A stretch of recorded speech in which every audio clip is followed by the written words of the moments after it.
Nuri again. I hope that you're doing okay. I'm the writer of the book, Leading the Unknown.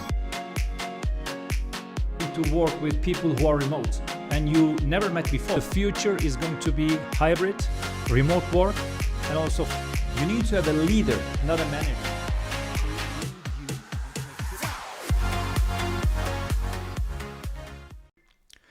Hi everybody, Nuri speaking, the author of the book, Leading the Unknown, a book which is talking about the future of work, hybrid work, remote work, freelancing, gig, why companies should go to leverage gig and freelancing workforce, and in the future of work, how would someone lead instead of manage a workforce? So today in this chapter, I'm going to talk about why companies should consider incorporating gig and freelancing workforce in their system. Because there are many companies that are still insisting on not getting gig and freelancers for many valid reasons that we're going to talk about. But I hope that this video is going to put some light in what are the advantages of all of those agile companies that are really growing very fast, and they are really leveraging a global workforce. Now, a couple of numbers that I want to take you through in the video on gig. So a study by McKinsey says there are 162 million people working as freelancers only in the United States and Europe. 162 million. In the United States, 50% of the people will go gig and freelancing by 2027. These are McKinsey statistics. Half of the workforce is going to go freelance. So companies, heads up. In Europe, there will be 43 million freelancers by 2025, in a couple of years, less than 2 years. When you look at India, which is kind of a very strong and growing country, currently there are about 8 million freelancers, and this number will go to 24 million by 2029. Wow, people are really waking up. People value their work-life balance, working from home remotely, and people are leveraging all of the systems and all of the companies that provide that kind of services, like freelancing services, to themselves. And real talent is really shifting towards gig and freelancing rather than being stuck in one company. Companies, take note. A couple of more statistics. There has been some surveys in the small and mid-sized businesses in the United States. According to statistics and research, 70% of the SMB, so small and mid-sized businesses in the USA, have worked with freelancers at least once in the last year. 81% of those companies plan to hire freelancers again because they are very happy. As a matter of fact, 83% of those small and mid-sized businesses say that freelancers helped really greatly their businesses when they worked on behalf of them. One more thing, 30%, did you know that 30% of the Fortune 500 companies are using freelancers on platforms like Upwork? There are many other platforms, but Upwork is a platform that I know very well, and 30% of the Fortune 500 companies are using freelancers. Big companies are using freelancers as well. Why?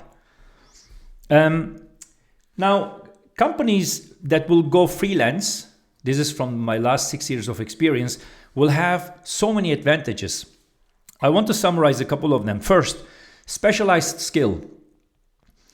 Companies typically look for full-time employment and full-time employees in the local areas where they really physically are. But talent is not always in the local areas.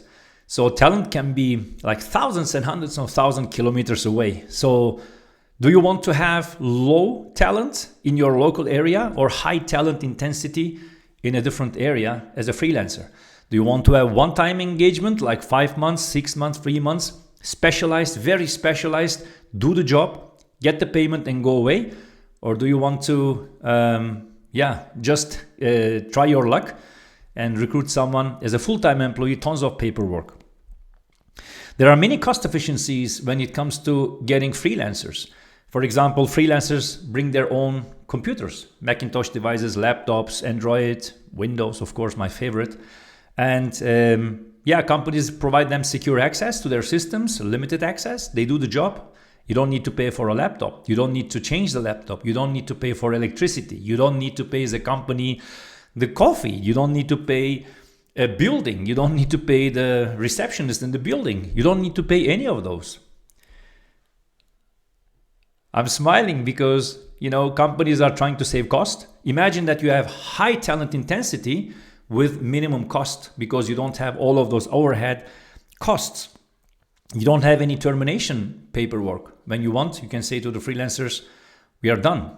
I'm not working with you anymore. So there is no binding.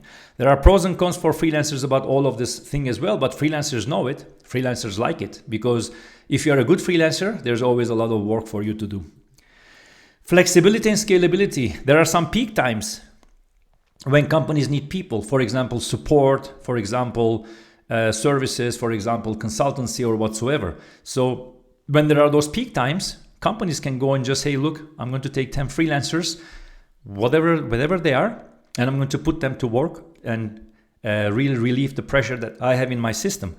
Scalability is one of them as well. So there are, as I said, there are 162 million people only in US, in Europe, working as a freelancer. Imagine the potential that you have as a company.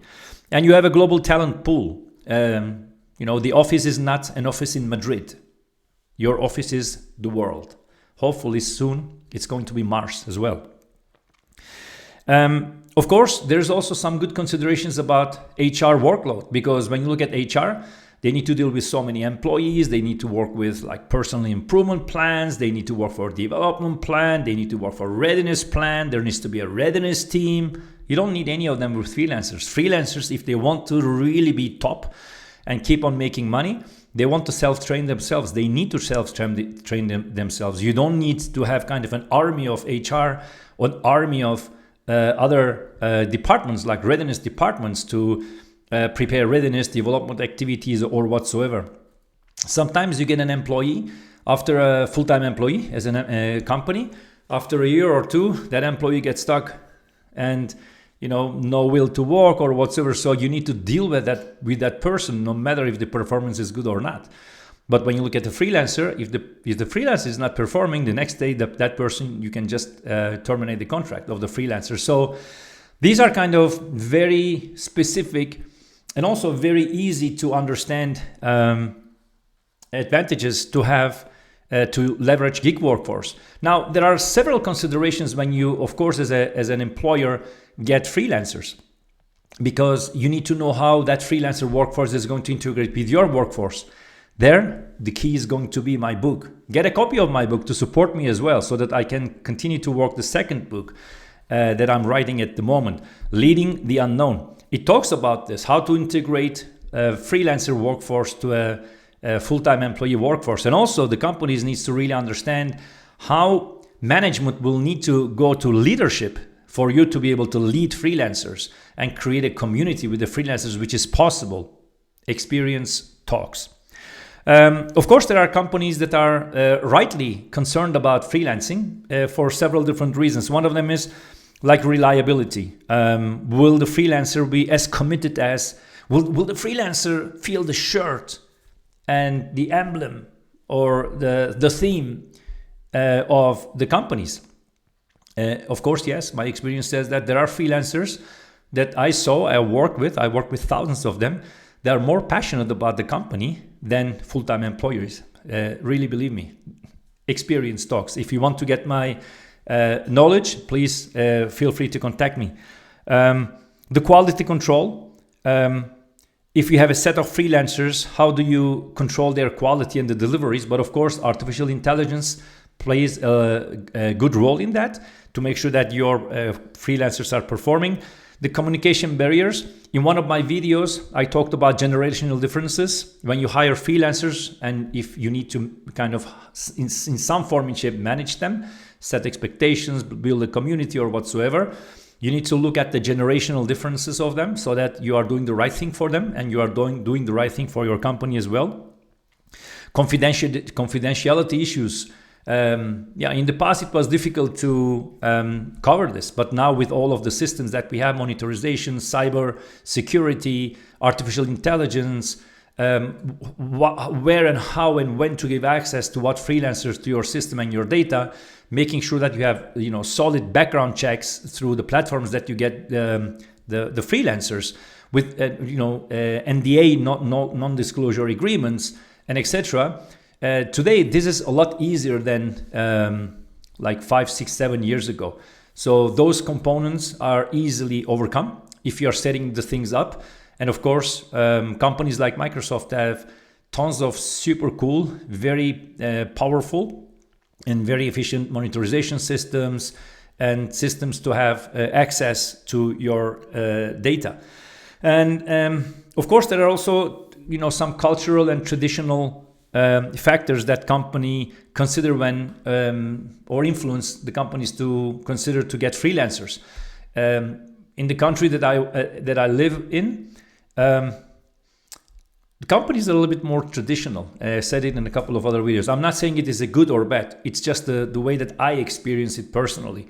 So here, for example, if a manager doesn't see the person, in this case, the freelancer, maybe there is suspicion on, hey, is he working? Is she working? Is she delivering? Isn't she delivering? Is she playing football? He is playing basketball, whatever. So, that mentality is kind of different than other maybe Northern European countries that I know of. Hey, I have a very clear deliverables with that freelancer. That freelancers will deliver it. I'm going to do controls and checkpoints so that I get what I need and I look at the outcomes. And even you can use an artificial intelligence to monitor and to see the performance of that freelancer, deliverables, KPIs, reports, or whatsoever. And you can just see if the freelancer is really worth it, yes or no. And then also there's a very powerful systems in platforms like Upwork that you as a company can go and rate a freelancer in that platform. So if you rate badly a freelancer, the chances that the freelancer is going to get a new gig is going to be lower. So the freelancers really need to do their best, top class, so that they just get the good rating so that they can go to their next gig, and their next gig. Long story short, I hope that you are a decision maker in a company. I hope that you consider this video, some of the information and some of the experiences that I have with working with freelancers. I've been working with them like 6 years, again, thousands of them. Some of them have been successful, some of them has not been successful, but the key is always leading the unknown. So again, in the description of this video, I'm going to put a link on the services that I provide in a personal manner, and also the book that I have written, which is Leading the Unknown, which is going to disclose and help you to disclose the future of work, gig work, freelancing, remote work, how to manage those workforces in detail. Thanks for watching. See you next time. Bye.